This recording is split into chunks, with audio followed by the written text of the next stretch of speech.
Welcome back, everybody, to another deep dive. You know how much we love diving deep into the world of Chinese medicine, and today we're taking a close look at pulse diagnosis. Specifically, we'll be exploring Giovanni Masayoshi's book, Pulse Diagnosis in Chinese Medicine.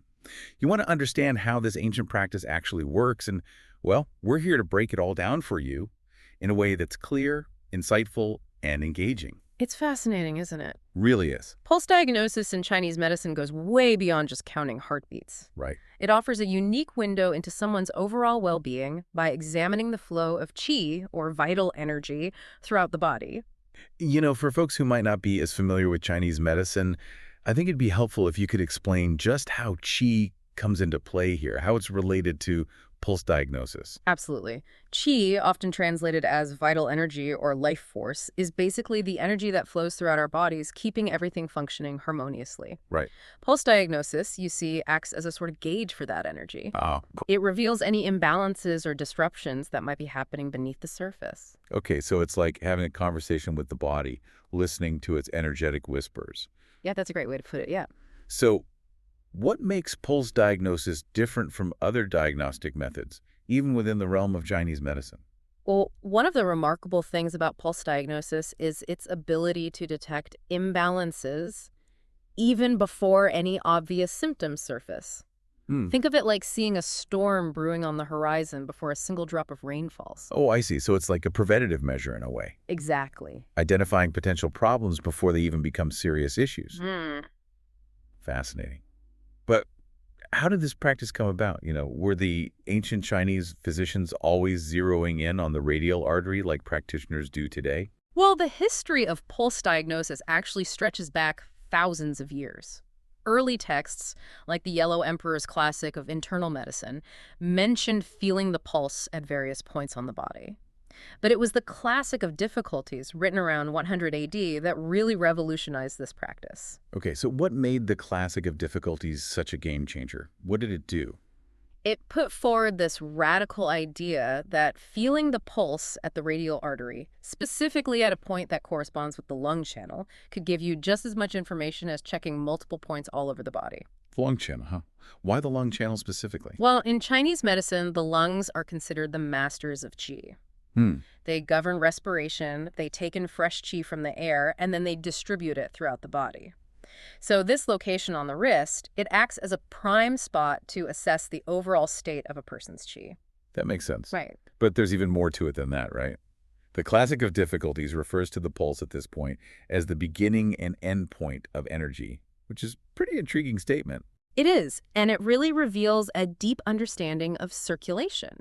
This idea of the pulse at LU9, which is that point on the lung channel, being the beginning and end point suggests that ancient Chinese physicians actually had a grasp of blood circulation as a closed circuit. Ah. And this was centuries before William Harvey, who we credit with this discovery in Western medicine. That is a revelation. I'm starting to see how pulse diagnosis really goes beyond just a simple physical exam. Right. It's like you're accessing this hidden language of the body, revealing all these inner workings. Exactly. But how do practitioners actually go about reading this language? I know there's a whole system of pulse sections and regions, so can you break that down for us? Of course. So once we understand the radial artery and why that location is so important, the next step involves mastering how to actually feel the pulse, right?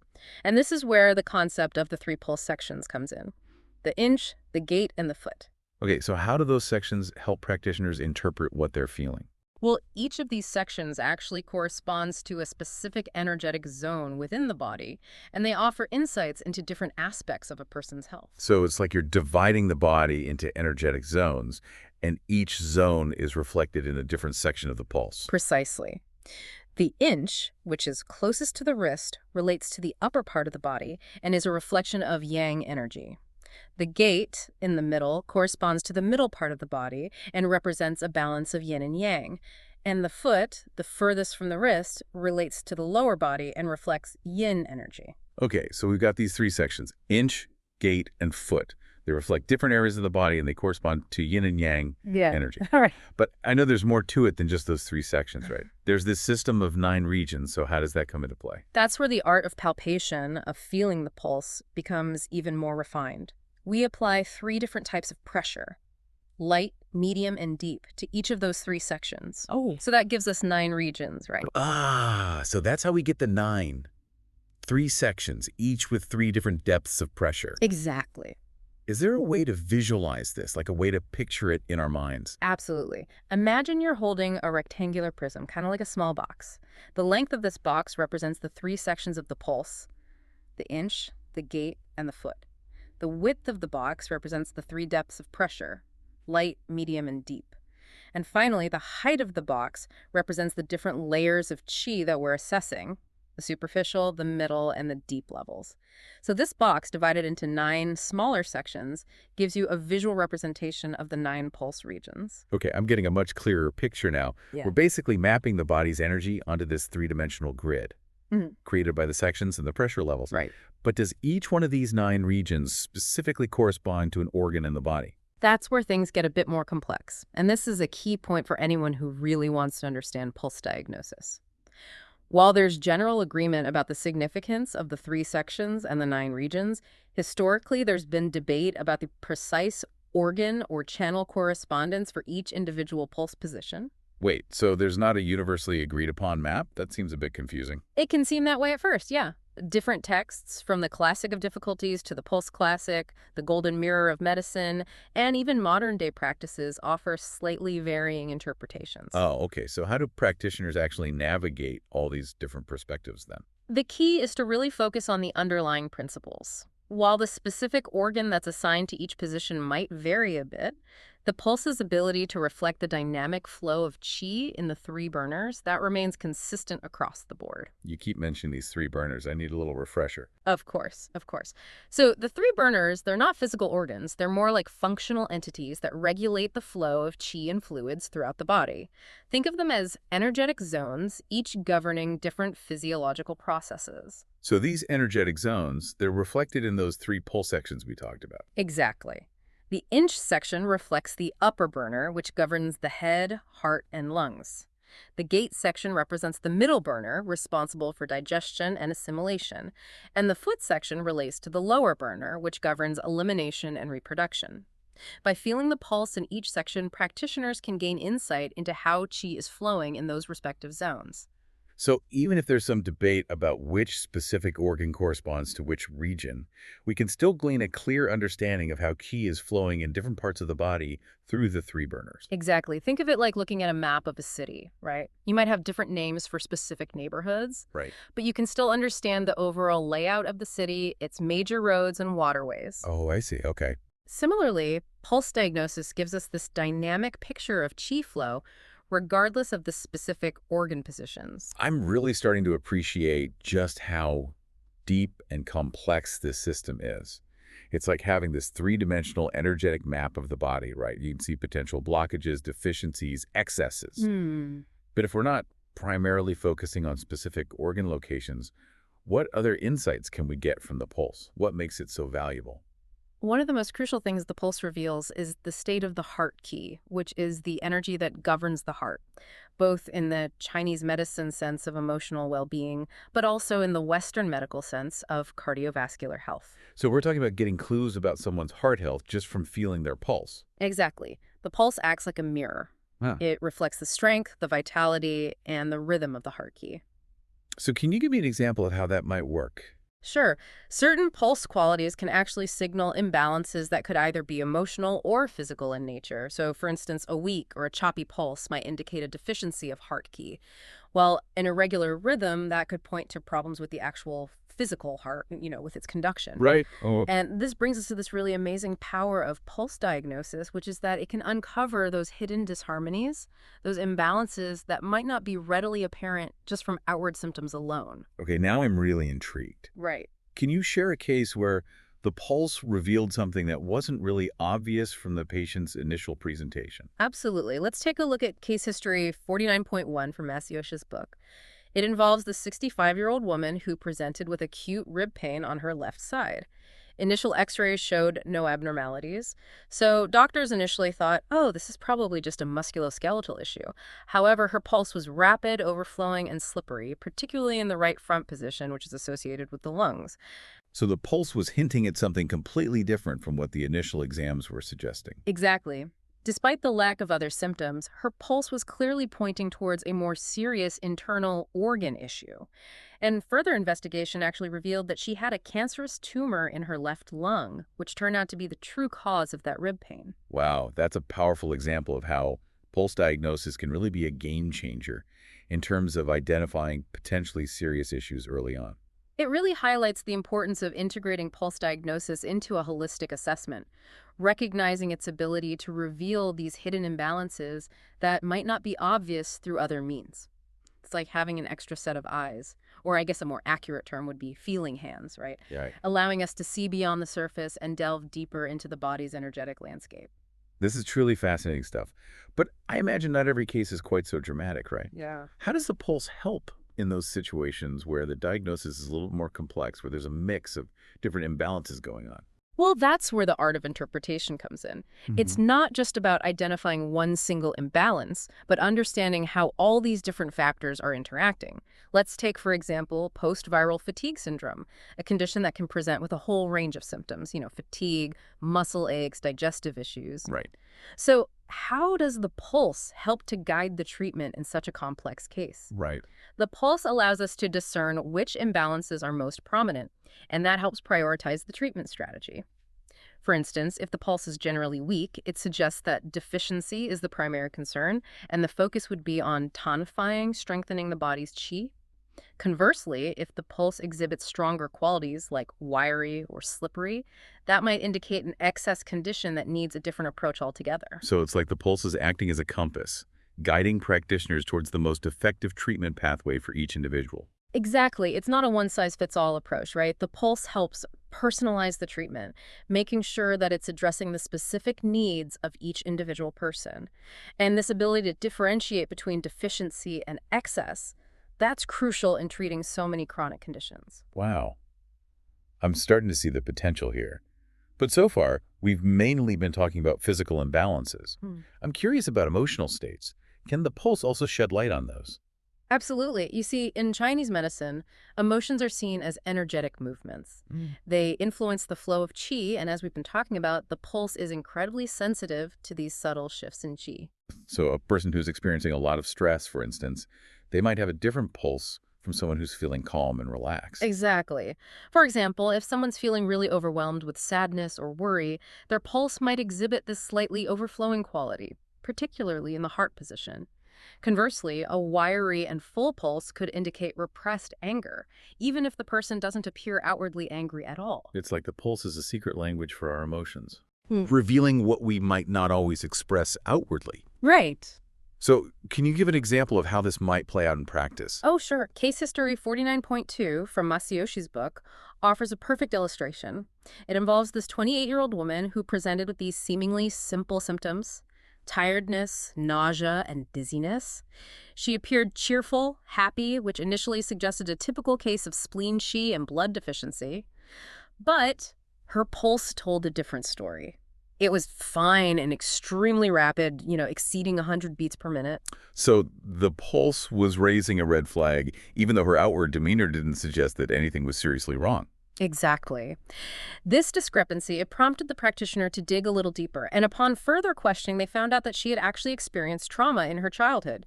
So this rapid pulse, it was her body's way of expressing this unresolved emotional distress, a piece of information that wouldn't have come out through her initial presentation alone. Wow, that's a powerful example of how the pulse can reveal those hidden depths and offer valuable insights that you might not be able to get through other means. But how can practitioners tell if a rapid pulse is due to emotional stress, as opposed to something like a fever or an infection? That's where the importance of a comprehensive diagnosis comes in. Pulse diagnosis, it's just one piece of the puzzle. It's most effective when it's integrated with other methods like tongue diagnosis, symptom assessment, and taking a thorough health history. So it's about considering the whole person, Exactly. not just relying on one isolated piece of information. It's about weaving together all these different pieces to create a complete and accurate picture of the individual's health. Right, makes sense. This is all incredibly fascinating, but before we get carried away, it's important to acknowledge that pulse diagnosis, like any other method, has its limitations, right? After all, it does rely on the practitioner's perception and interpretation. You raise a very valid point. Pulse diagnosis, it's a powerful tool, but it is inherently subjective. It relies on the practitioner's skill, their experience, and their sensitivity. Just like any other diagnostic method, it has its nuances, and there's potential for variation in interpretation. So what are some of the factors that can influence the pulse and potentially lead to inconsistencies in how it's diagnosed? Well, a major factor is these short-term influences.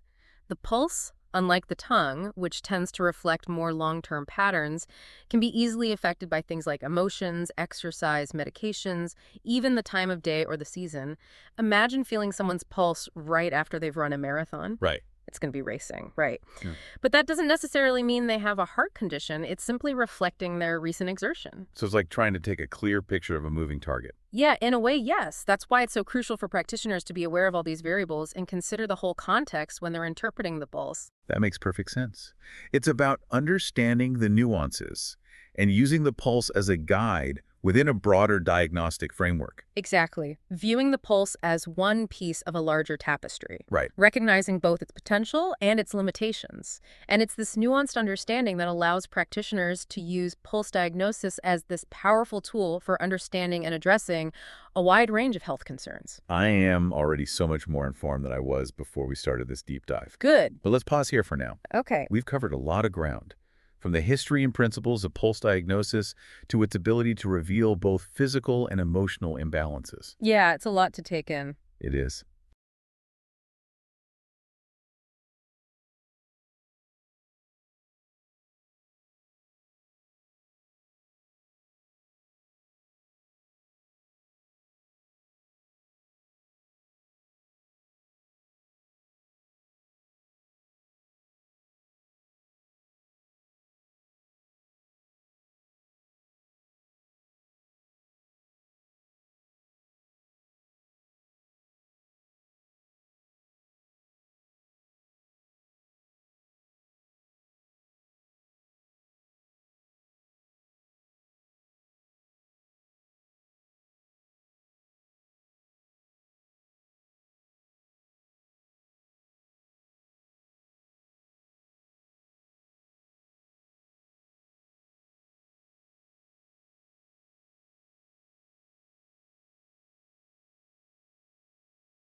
Welcome back to the deep dive.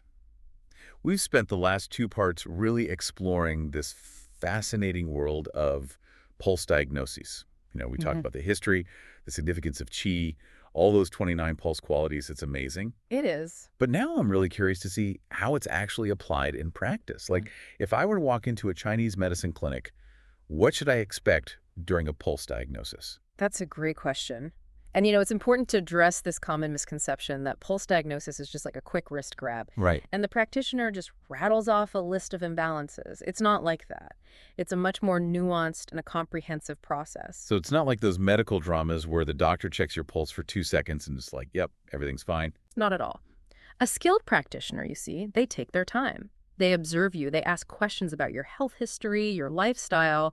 They carefully examine your tongue before even touching your wrist. Pulse diagnosis, it's just one piece of the puzzle. A vital piece, yeah, but it's integrated with all those other diagnostic methods to create a complete picture of your health. That makes sense.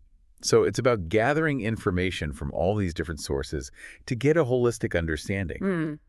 But once the practitioner has taken all that into account, how do they approach the pulse itself? What are they feeling for?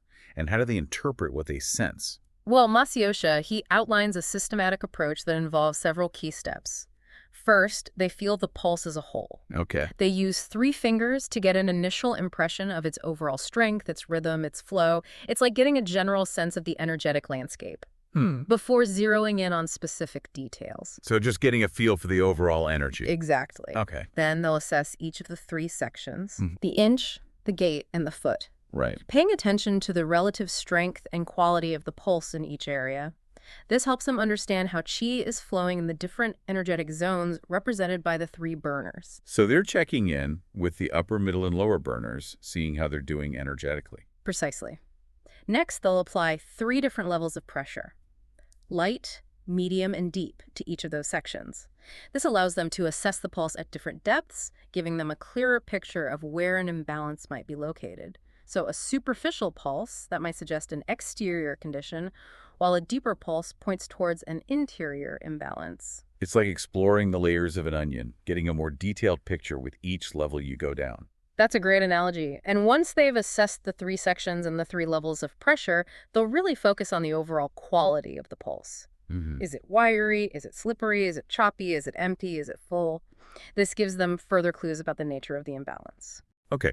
And then finally, they'll examine each individual position, right, using those 9 reasons that we talked about Exactly. to assess each specific organ system. Exactly. And they'll use a combination of rolling, pushing, and lifting techniques to really assess the quality, the strength, and the rhythm of the pulse in each position.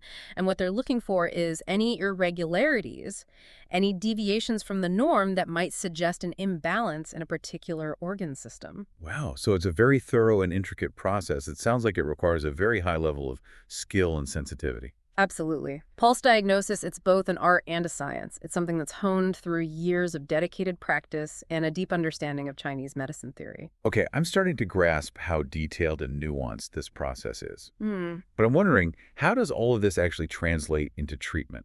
Now, how does feeling the pulse guide the practitioner in actually choosing the right herbs, acupuncture points, other therapies? Well, that's where the real magic of pulse diagnosis comes in. It's not just a diagnostic tool. It's a dynamic guide that informs every aspect of the treatment plan. Can you give me some concrete examples of how that might work? Of course. Let's say someone comes in and they're complaining of fatigue, poor digestion, and they have a pale tongue. If their pulse is weak and empty, that suggests a deficiency of qi, specifically spleen qi.